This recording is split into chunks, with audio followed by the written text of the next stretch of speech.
भाई लोग, आप लोगों को एक बहुत ही बेहतरीन बात बता देता हूँ। आप लोग ध्यान से सुनिए और ध्यान से समझिए।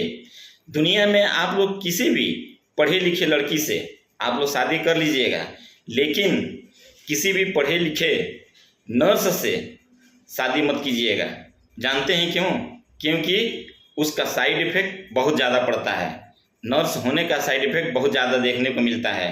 नर्स से शादी करने का मतलब है कि देवरिया से और बैतालपुर पैदल रोज जाना, क्योंकि आप जो कुछ भी कहेंगे वो एक भी सुनेगी नहीं। वो अपनी वाली बात जरूर बताएगी आपको।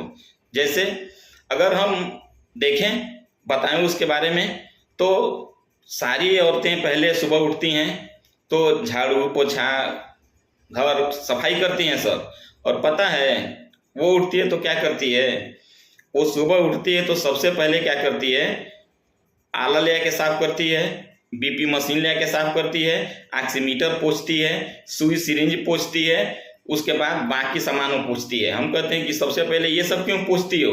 तो बोलती है ये सब पहले जरूरी है, उसके बाद बाकी सामान बाद में पूछेंगे। उसके बाद अगर खाना लेट हो गया, बाई द वे अगर खाना में लेट होने लगा और मैं थोड़ा सा तेज बोल दिया कि अभी तक खाना नहीं बनाया, अभी तक तुम क्या कर रही हो, बस जानते हैं उसके बाद क्या करती है? खाना वाना छोड़ के और ले आके बीपी मशीन, हमारा बीपी लगती है चेक करने। बोलती है कि आप तेज बोल रहे हैं, इसका मतलब है कि आपका बीपी बढ़ गया है। मतलब थोड़ा थोड़ा बात पर भी कुछ भी होता है तो तुरंत ले आके आला लगा के नापने लगती है, बीपी चेक करने लगती है। अगर मैं बोल देता हूँ कि देखो थोड़ा नमक कम ही डालो, तो बोलती है वो लगता है कि बीपी फिर आपका बढ़ गया है, तो क्या करती है? खाना में बिल्कुल नमक ही नहीं डालती है। उसके बाद अगर रात में कहीं उठ के मैं 2 बार बाथरूम चला गया तो अगले दिन ग्लूकोमीटर निकाल के शुगर नापती है। शुगर नापने के बाद कहती है कि शुगर लग रहा है आपका बढ़ेगा।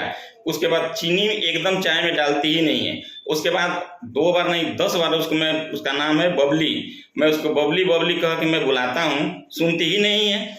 उसके बाद जब मैं लास्ट में कहता हूँ सिस्टर सिस्टर, जब तक 2 बार उसको सिस्टर सिस्टर नहीं बोलता हूँ तब तक वो पास में आती ही नहीं, बात ही नहीं सुनती है। तो ये सब साइड इफेक्ट जिसको भाई झेलना होगा वो नर्स से शादी करेगा, और जिसको नहीं झेलना होगा भाई बाकी किसी दूसरे पढ़े लिखे लड़की से शादी आप लोग कर लेना।